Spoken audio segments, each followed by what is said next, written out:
and by now you're either deciding, I think I want to give these things a try, or you decided, no, maybe not for me. But either way, I want to kind of give a little bookend to the whole thing, kind of wrap up the journey here with what we call natural pairing. Natural pairing. Now, this is what happened as a mistake when remote collars first came out. We had dogs doing natural pairing, and that's where they decide where this thing that they're feeling on their neck came from. They're the ones who make that decision. In obedience, we do intended pairing. No, that was me, dog. I'm the one that yelled come. I'm the one that yelled sitting down. But in natural pairing, they decide. They make up their own mind. They form their own hypothesis, their own logical guess. What in the heck was that, and where did it come from?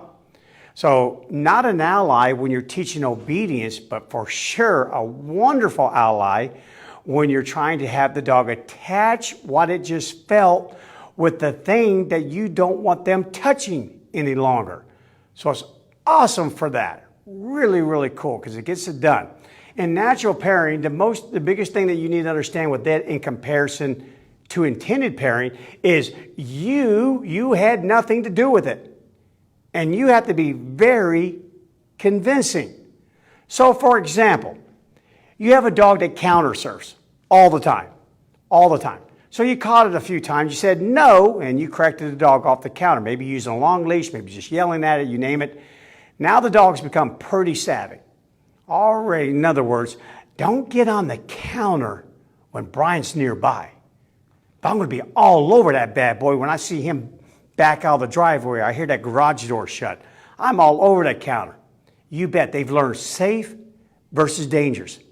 You are the culprit, not the counter. Counter's perfectly safe. You're the dangerous thing. That's not what you want your dog to learn because it will only serve you if you happen to be right there near your dog. And that's when, unfortunately, again, having owned a vet hospital for many years, I can tell you about all the tragedies that occurred when dogs got on top of counters, ate things they should have never eaten, whether it be in your yard or on a counter. We actually have videos of dogs setting houses on fire from getting on top of stoves and lighting gas stoves. The list goes on and on and on. There are some things that when a dog lives with you in your human world, there's so many things that can go wrong unless you are this very strict and confining zookeeper. And who wants to be that? I get that there's times to do that, but who wants to be that all the time? You want to have your dog out and about and enjoy your dog. You want to leave your dog loose in the house. You want it to be comfortable. It's just part of the joy of owning a dog. But you also don't want it to destroy your house, destroy your furniture, or worse, destroy itself. And those can all happen. Well, the remote collar gives you the ability to create kind of like intended natural pairing. Meaning, I can make the countertops something that you never want to touch. You never want to put your mouth on it. You never want to put your paws on it. You just don't. Think about all the natural pairing you've probably done in your life. You ever go up and grab a skillet off a stove or something that you didn't know was on, and you go, oh, man, I won't do that again. Yeah, pain motivates. I'm here to tell you. It will shorten the learning curve, the learning bell. It'll create the shortest distance between 2 points. Oh, that hurt. I won't do that again. Yeah, we can all think of it. We can all come up with one of those examples that we can live by. Well, let's do it for our dogs. Let's make sure that we save them from themselves. Let's make sure we do that.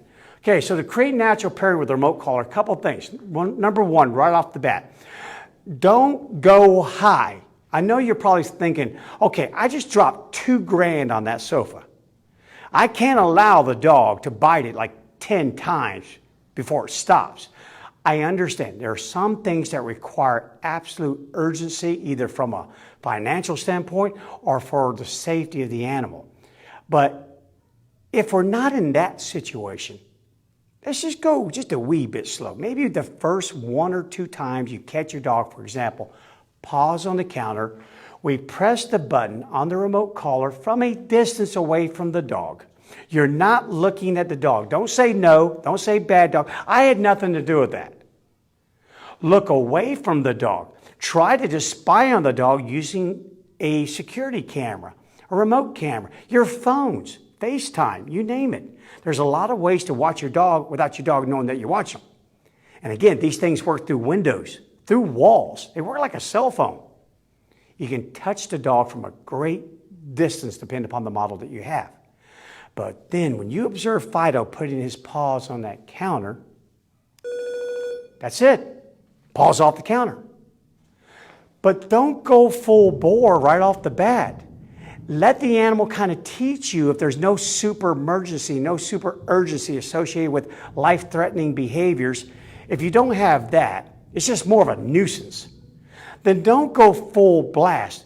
Make it definitely higher than an irritant, but have the animal go, okay, all right, so what the heck was that? Yeah, when I have 2 paws on counter, we have to keep in mind, I have 2 paws on the ground. I happen to be in a certain room. Yeah, give the animal enough to make it immediately stop the undesired behavior, but make it start to think. Okay, so what was that?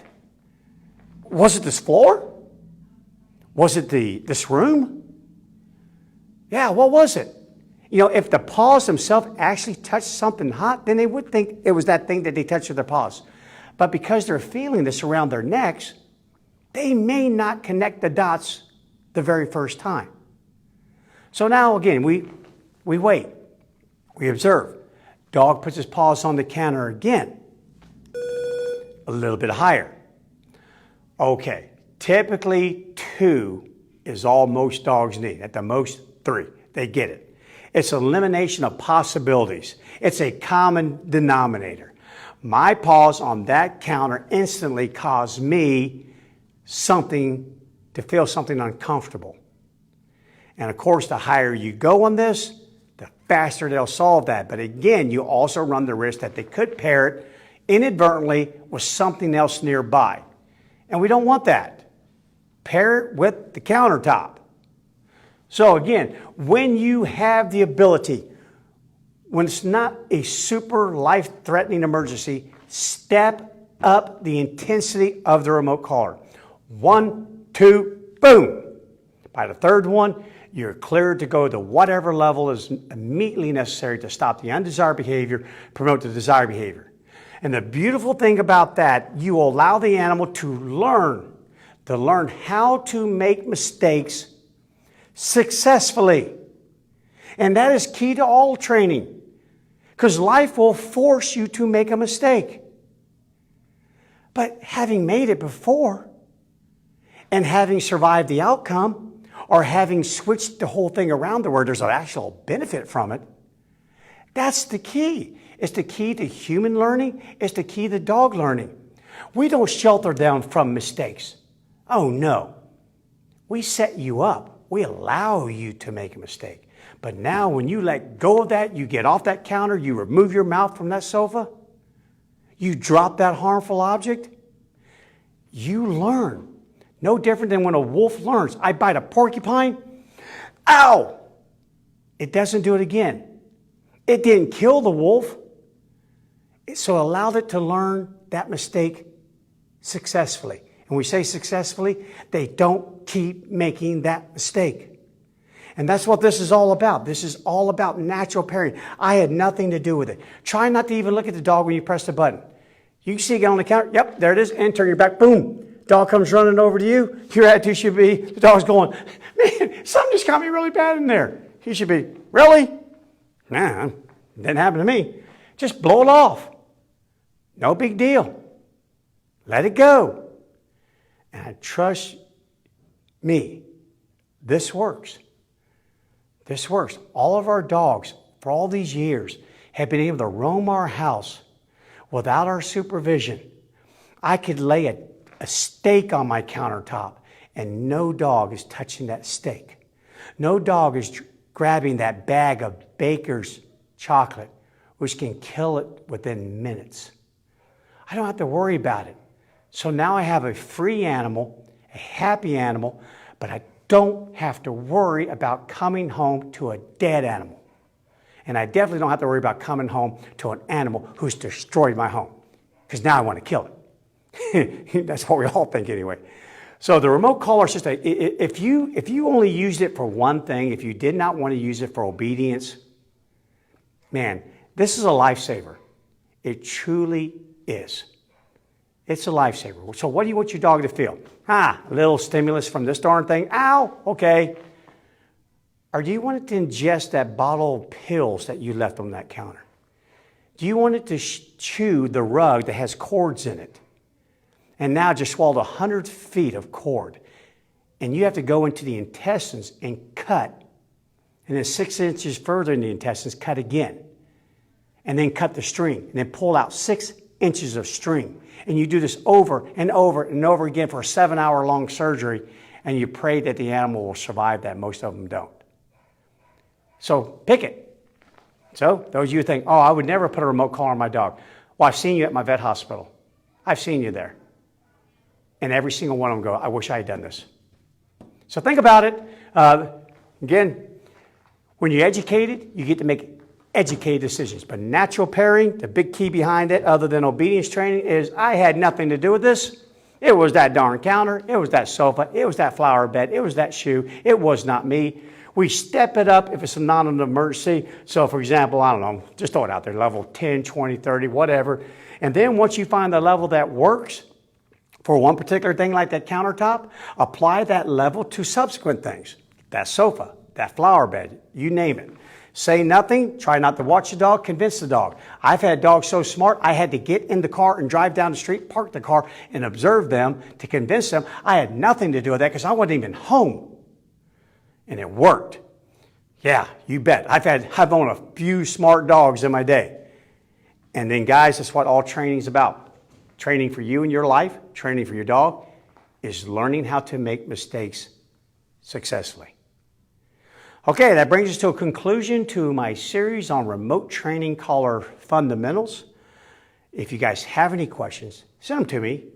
If you found this valuable, you think you could save a dog's life, send them this information right here. Make sure that they then implement that and save that dog's life and increase their quality of life as well. Tomorrow we're moving on to bigger and better things. I've got some questions that have been piling up. And now we're going to go over those and see if we can solve a couple problems problems of a different sort, I should say, with some of our viewers. And we'll get to it.